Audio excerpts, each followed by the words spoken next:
Os moçambicanos, quando fazem marcha, nunca criaram vandalismo. Se há distúrbio, é porque a própria polícia age mal, conforme vimos, por exemplo, nesse exemplo de Nampula. E quem faz vandalismo quando faz manifestações, um vandalismo silencioso, é o Partido do Frelimo. Primeiro, nos bairros as pessoas são mobilizadas e usam um dinheiro que rouba um cidadão de declarações para alimentar aquelas mamanas do OMM.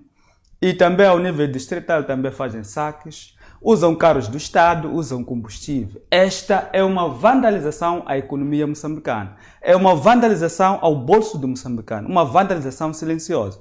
Ora, quando os cidadãos querem marchar, por exemplo, nós os professores quisemos marchar e fomos recolhidos pela polícia. Será que uma vez na história de Moçambique já houve uma marcha de professores que terminou a vandalização? Nunca. Indo para o exemplo de Nampula, aliás, o caso de Nampula, eu acho que há um aspecto que nós temos que observar. O governo do presidente Chapo está interessado em criar uma estabilidade a nível nacional. Então, qualquer manifestação, quer que seja em qualquer canto do país, eu acho que para o regime agora não é o momento de se manifestar, mas nós como cidadãos, cientes daquilo que são os nossos direitos, temos que manifestar porque não somos nós não estamos interessados em criar uma estabilidade aparente que o sistema quer. Eles querem criar uma estabilidade para poder ganhar confiança no mercado internacional, assim como com outros parceiros. Mas isso aí é louvável para o país voltar a recuperar, mas não pode, portanto, privar aquilo que são os nossos direitos, não é? Como cidadão, de manifestar, de reunir, de repudiar aquilo que acontece. Por quê? Estamos a ter problemas graves por causa dos combustíveis.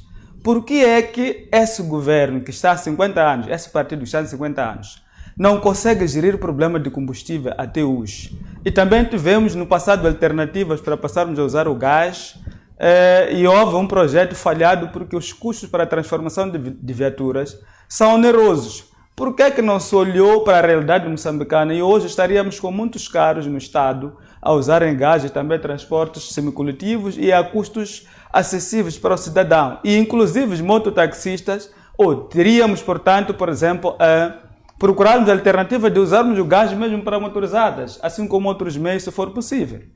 Então, eu acho que a atitude do Partido Frelimo, o meu colega do painel acho que tem falta de conhecimento de algumas coisas que acontecem no país. A partir do bairro, meu colega sozinho, a partir do bairro até ao topo da hierarquia do governo, os comandantes ou chefes do posto da polícia participam nas reuniões do Partido Frelimo.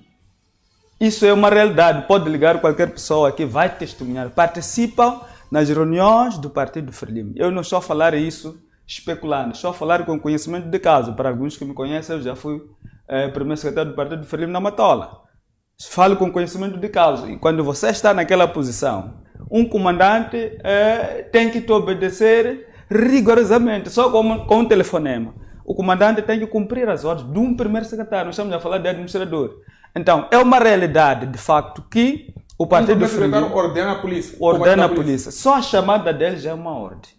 Por quê? Para ascender aquele cargo, alguns cargos administrativos são escrutinados dentro do Partido Frelimo. Se você quer ser diretor distrital, discute-se dentro do partido. O comandante, tudo dentro do partido. Então, não há como esse comandante, esse diretor distrital, esse administrador, não obedecer o comando do Partido Frelimo. A partir do momento que vai desobedecer, naquele momento mesmo, vai poder, portanto, ser visto como alguém que não obedece e vai ser retirado. Então, se nós temos proibição de marchas e não há respeito pelos direitos humanos, é porque desde o governo de Samora Machel foi assim. Nunca houve marcha desde o governo de Samora Machel, senão ovacionar o sistema até hoje.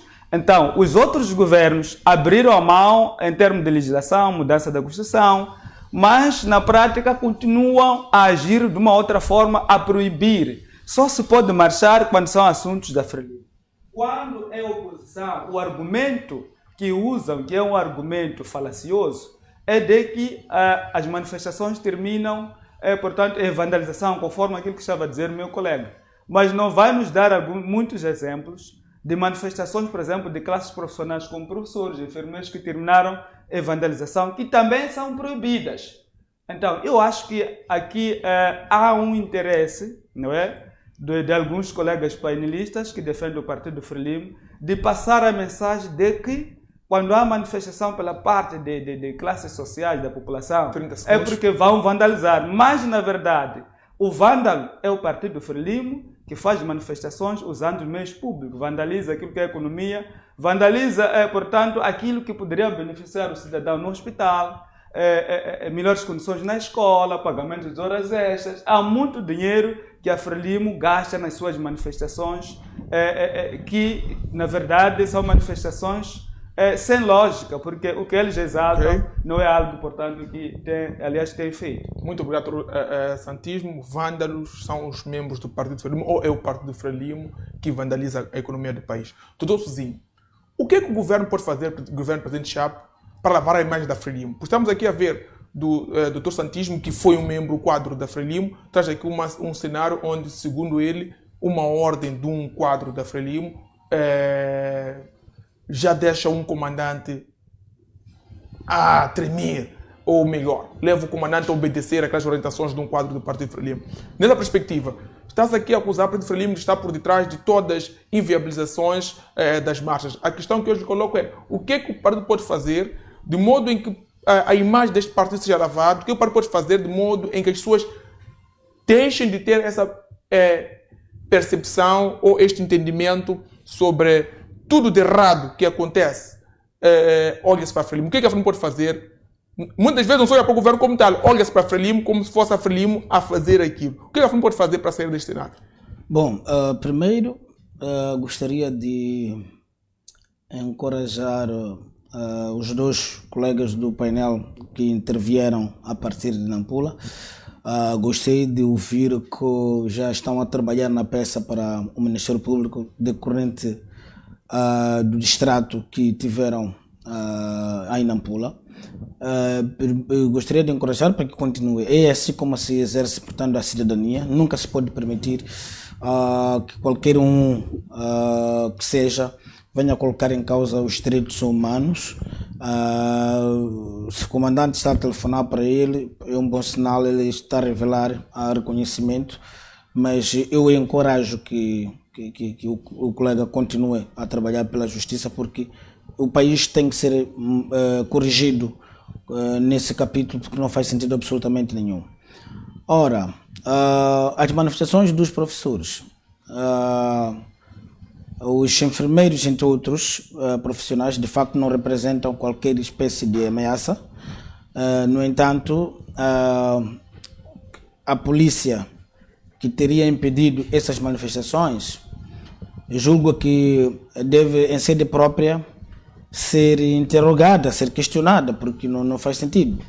E é nesse sentido também, para essa redundância, que estamos a apelar de que esta atitude da polícia ou das autoridades policiais a impedir o exercício de direitos por parte dos cidadãos é distanciado ao Partido Frelimo. Eu insisto que o Partido Frelimo não tem comandantes, não tem a polícia. O Partido Frelimo está sujeito às normas que o país oferece, a semelhança disto os outros partidos também. Não existe nesse país normas específicas para a Frelimo e normas para outros partidos. Então, se a polícia tem apresentado um comportamento questionável, então devemos apelar à própria polícia para que atue com isenção e imparcialidade conforme a Constituição da República. É importante também para qualquer cidadão que achar que o seu direito está sendo colocado em causa, aproxima as instituições da administração de justiça para que se instaurem processos contra esses indivíduos que gravemente colocam também em causa o bom nome do Partido Frelimo como uma formação política. A questão dos comandantes participarem das sessões do partido, insisto que eu não tenho conhecimento disso, porque, do ponto de vista de ética no exercício das funções da polícia, tendo em conta que a polícia, dentro das suas atribuições, deve atuar sob princípios de isenção e imparcialidade na proteção de pessoas e seus bens, julgo que não faz sentido que participe das sessões do partido, até porque eu nunca deparei-me com qualquer que seja comandante dentro das reuniões portanto, do partido. Mas se acontece conforme o colega estava a aflorar, eu apelo para que a polícia se posicione como uma instituição do Estado, uma instituição que serve a todos os moçambicanos. E algumas situações ocorrem de forma reiterada dentro do nosso país erradamente, é porque não há, ou seja, as pessoas não denunciam. Por exemplo, está ali chama-se Danito, é isso? Ganito. O Ganito, ok. Está ali o Ganito a partir de Nampula a apresentar um bom exemplo, uma boa prática, afronta a polícia de forma profícua. É isso que se deve fazer. Um comandante, por exemplo, não pode em nenhum momento dizer a um cidadão de que ele, aliás, o que fala é que prevalece sobre a lei. Isso é falta de respeito à própria Constituição da República. É falta de respeito ao Código de Conduta. Eu creio que dentro da polícia existem, portanto, doutrina e ética. Então, esse polícia está a desrespeitar esses instrumentos. Não existe nenhuma ordem superior dentro deste país, de topo a base, em toda a estrutura, que estejam acima da lei. Quando se fala de cumprir ordens superiores, significa que a própria ordem superior deve estar dentro dos comandos legais, não à margem.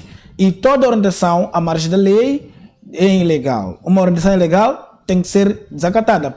A própria lei também dá o direito do cidadão a resistir às orientações ilegais. Então, nenhum polícia está autorizado a humilhar os cidadãos. O fato de estarem de farda não significa que devem abusar, porque o cidadão, em caso de retribuição na mesma proporção, será punido porque o polícia se encontrava fardado. Então não se pode usar a farda para abusar os moçambicanos. Não se pode usar a farda para efetivamente colocar em causa aquilo que são os direitos, para humilhar os cidadãos. Este país tem moçambicanos iguais. Não há moçambicanos mais importantes em relação aos outros. Temos sempre apelado de que os moçambicanos têm mesmos direitos. Nós estamos a construir uma sociedade universal, uma sociedade inclusiva, uma sociedade democrática. Então, esses conceitos básicos são fundamentais para todos os servidores públicos, fundamentalmente os que trabalham com as massas. A polícia não deve olhar, por exemplo, o Pachoneia, o Gamito, como pessoas adversas à construção da sociedade. Pelo contrário, a polícia deve respeitar a todos os cidadãos, independentemente da sua cor política, religião, raça, altura, capacidade financeira ou intelectual, entre outros elementos. Até porque esses direitos que aqui estamos a fazer menção estão claros na Declaração dos Direitos Humanos, na nossa Constituição, entre demais legislações. Então, não é permitido destratar com os cidadãos a confiar a farda, porque vai encontrar cidadãos que não têm paciência e vão pautar pela violência e ficará mal. Então, é preciso resgatar a confiança entre as autoridades policiais e a população. E não se resgata a confiança usando força, confiando, portanto, celas para a detenção de pessoas em situações, portanto, desonestas, em situações que não justificam. Então, essas práticas todas são práticas individuais dessa... Por exemplo, a própria exposição do Gamito está clara de que essas orientações, ou seja, esse comportamento é individual daquele comandante. E de forma muito lamentável, alguns elementos da polícia acatam essas orientações legais porque é um comandante. Comandante é igual a si. A diferença é que não deve ser todos os chefes em simultâneo. Então hoje é a vez de um fulano que é comandante. Mas não significa que ele é muito mais que você, do ponto de vista de domínio daquilo que são as orientações do trabalho. Por isso que gostaria de aproveitar essa oportunidade também, chamar a atenção à própria polícia para que, por favor, não coloque em causa o nome do governo. Neste governo existem, portanto, pessoas que trabalham com integridade, com mérito e lisura. Então não se pode colocar em causa por causa do comportamento de um simples comandante da cidade ou do distrito. Não faz sentido absolutamente nenhum.